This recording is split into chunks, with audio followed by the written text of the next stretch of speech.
Hello everyone, मेरा नाम है गौतम और आज इस वीडियो में हम किसी म्यूचुअल फंड के टॉप रेड सिग्नल या फिर टॉप 7 रेड फ्लैग्स के बारे में बात करेंगे।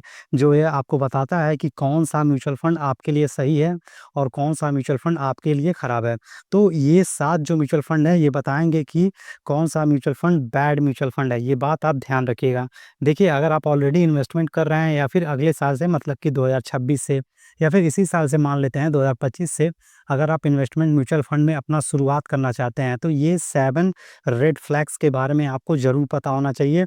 अदरवाइज़ आप हो सकता है कोई गलत म्यूचुअल फंड चुन लें और लंबे समय तक आप इन्वेस्टमेंट करते रहें, तब आपको रियलाइज़ेशन हो कि हमने तो गलत फंड सेलेक्ट कर लिया था, हमें उतना अच्छा रिटर्न मिला ही नहीं।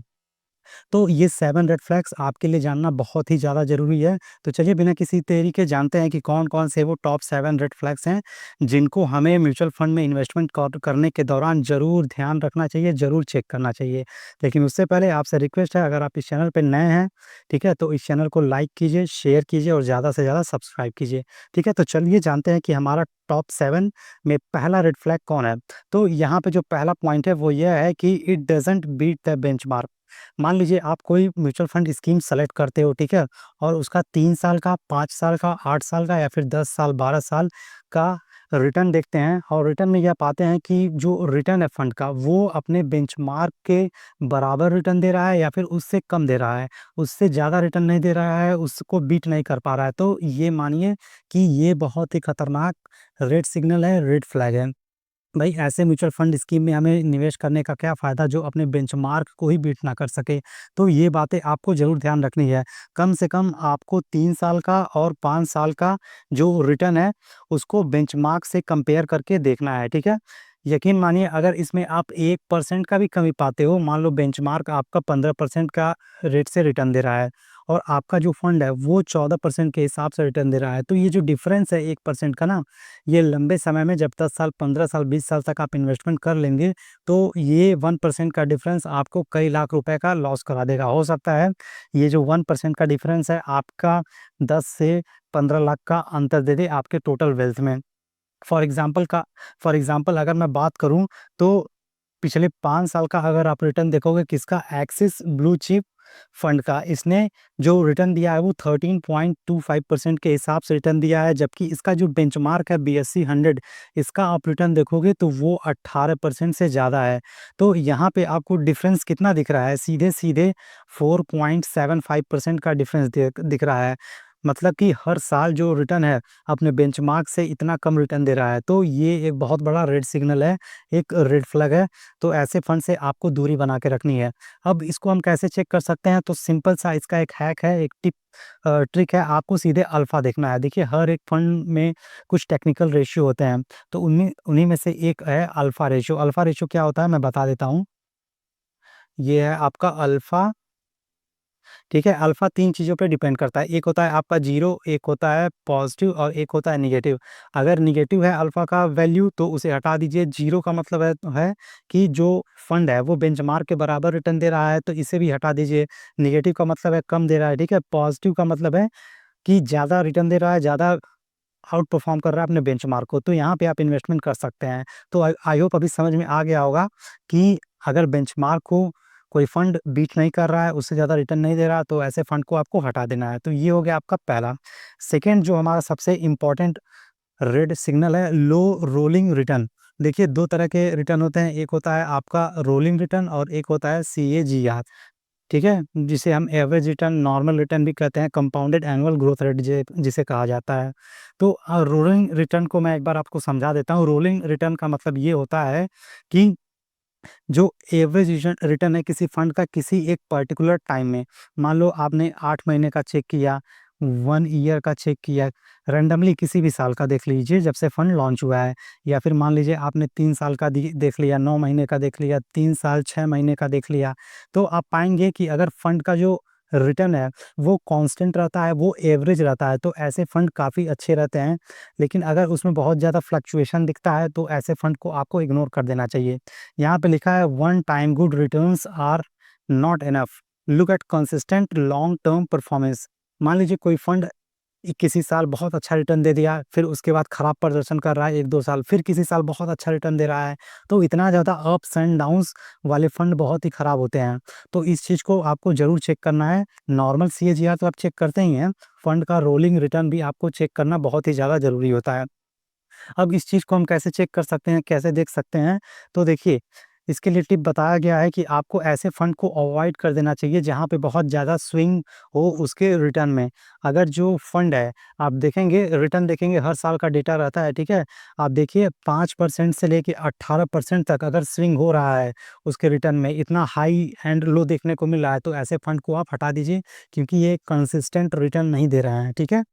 इससे इम्पैक्ट क्या पड़ता है, देखिए जब भी लो रोलिंग रिटर्न रहता है तो इसका मतलब है कि जो फंड मैनेजर है वो खराब तरीके से, पुअर तरीके से स्टॉक पिक कर रहा है, टाइमिंग का इशू है, या फिर फ्लॉड स्ट्रैटेजी है उसकी, मतलब जो फंड मैनेजर है उसका स्ट्रैटेजी उतना सटीक नहीं है, उतना अच्छा नहीं है इन्वेस्टमेंट के लिए।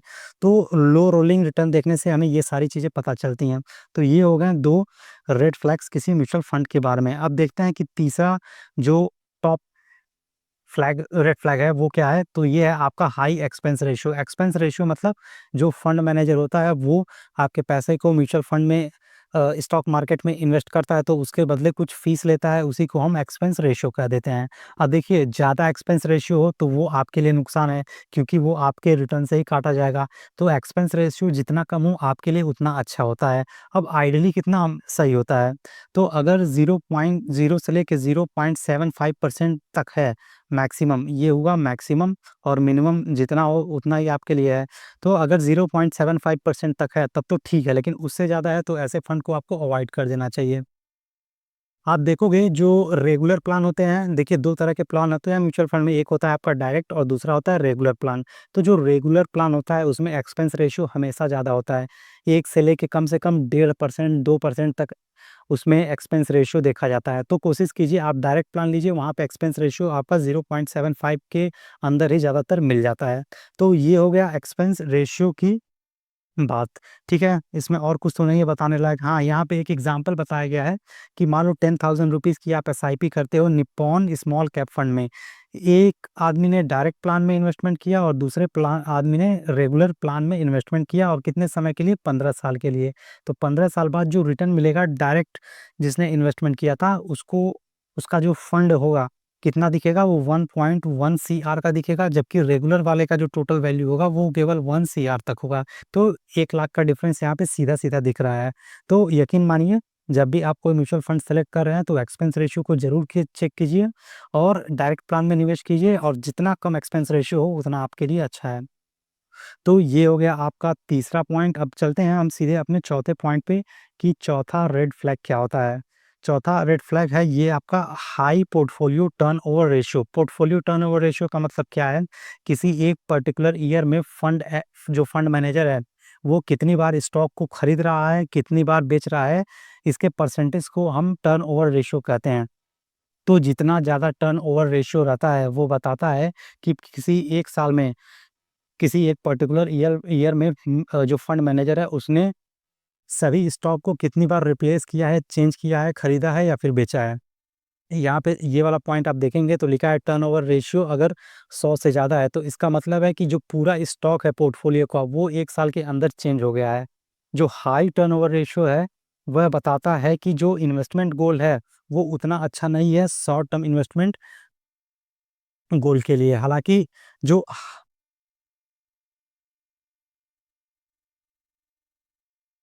सॉरी, तो मैं टर्नओवर रेशियो की बात कर रहा था। जितना ज़्यादा हाई टर्नओवर रेशियो होता है, उतना ही वोलेटिलिटी और फ्लक्चुएशन देखने को मिलता है फंड में। तो कोशिश कीजिए कि जो टर्नओवर रेशियो है अगर वो 40% से कम है, तो ऐसे फंड काफ़ी अच्छे होते हैं, काफ़ी स्टेबल होता है। टर्नओवर रेशियो कम रहता है तो इसका मतलब है कि जो फंड सिलेक्शन है फंड मैनेजर का वो काफ़ी अच्छा है, उसका डिसीजन काफ़ी अच्छा है।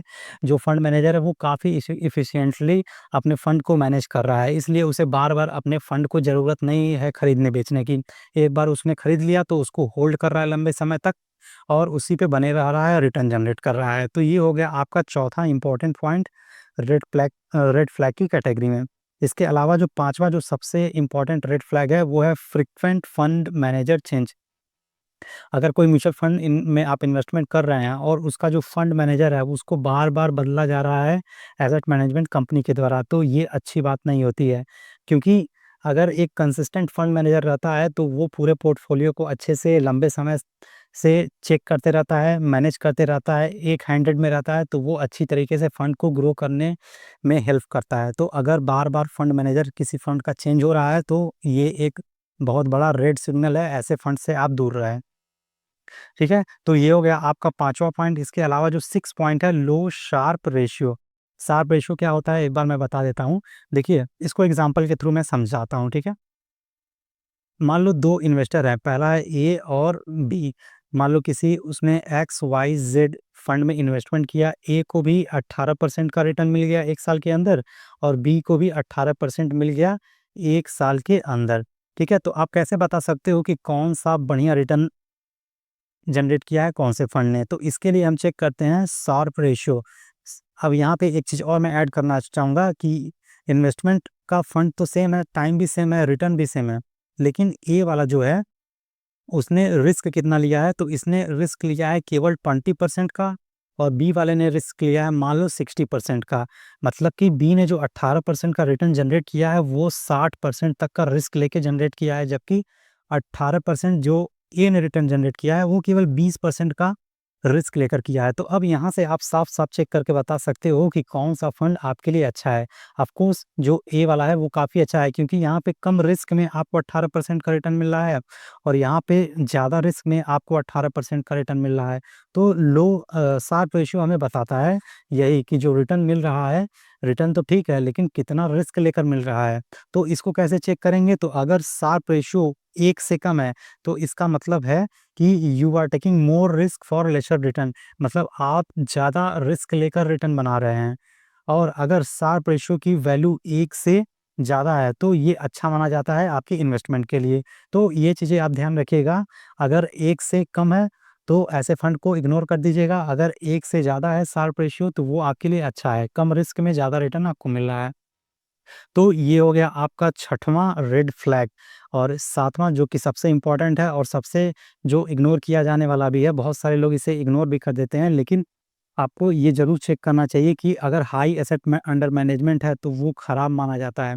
और इसके अलावा अगर लो एयूएम है, मतलब कि अगर 5,000 करोड़ से कम है, तो वो भी खराब माना जाता है। ठीक है? तो ये 2 चीज़ें आपको ध्यान रखनी है। कोशिश कीजिए कि अगर 5,000 से लेके 20,000 करोड़ के बीच में किसी फंड का एयूएम है, तो वो आपके लिए अच्छा है। अब ये खराब क्यों होता है, वो मैं आपको बता देता हूँ। जो हाई एसेट अंडर मैनेजमेंट होता है, वो स्लो डाउन कर देता है परफॉर्मेंस किसी भी small cap and mid cap category के फंड्स को। हाँ, जो हाई एसेट अंडर मैनेजमेंट है, वो किसके लिए सही है? अगर आप किसी लार्ज कैप फंड में या फिर इंडेक्स फंड में इन्वेस्टमेंट करते हैं, तो वहाँ पे चल जाता है। क्योंकि जो फंड मैनेजर है, वहाँ बड़ी-बड़ी स्टेबलाइज़्ड कंपनियों में अपना पैसा इन्वेस्ट करते हैं, तो वहाँ पे ज़्यादा वोलेटिलिटी फ्लक्चुएशन नहीं देखने को मिलता है, तो वहाँ पे चीज़ें सर्वाइव कर जाती हैं। लेकिन small cap and mid cap में बहुत ज़्यादा रिस्क होता है और जितना ज़्यादा फंड साइज़ होगा, उतना ही ज़्यादा उसको मैनेज करने में दिक्कत आती है। तो यकीन इ इस बात को ध्यान रखिए कि अगर mid cap and small cap में आप इन्वेस्टमेंट कर रहे हैं, तो ज़्यादा एसेट अंडर मैनेजमेंट वाले फंड को आप हटा दीजिए, तो ज़्यादा आपके लिए अच्छा है। तो आई होप अभी ये सारा चीज़ें आपको समझ में आ गया होगा। ये जो टॉप 7 रेड फ्लैग बताए गए हैं इस वीडियो में, इससे आपको मदद मिलेगी अगर आप कोई म्यूचुअल फंड सेलेक्ट कर रहे हैं इन्वेस्टमेंट के लिए, चाहे इस साल, चाहे अगले साल, जब भी आप इन्वेस्टमेंट करने के बारे में सोच रहे हैं, तो ये टॉप 7 रेड फ्लैग को ज़रूर ध्यान रखिएगा, ठीक है? इसके बेस पे आप एक अच्छा म्यूचुअल फंड सेलेक्ट कर सकते हैं। तो मिलते हैं नेक्स्ट वीडियो में और ये वीडियो यहीं पे हो गया है समाप्त। तब तक के लिए जय हिंद, जय भारत। और हाँ, एक चीज़ जाते-जाते यहाँ पे ऐड करना चाहूँगा कि इस वीडियो में जो कुछ भी बताया गया है, उसका उद्देश्य केवल और केवल शिक्षा और जागरूकता है। This is only for educational and awareness purpose. ये केवल और केवल एजुकेशनल वीडियो है, ठीक है? किसी भी तरह के फाइनेंशियल प्रोडक्ट को खरीदने या बेचने की सलाह, मशवरा, रिकमेंडेशन, सजेशन नहीं दिया जाता है। केवल और केवल एजुकेशनल एंड अवेयरनेस पर्पज़ के लिए है, ठीक है? तो मिलते हैं नेक्स्ट वीडियो में, तब तक के लिए जय हिंद, जय भारत।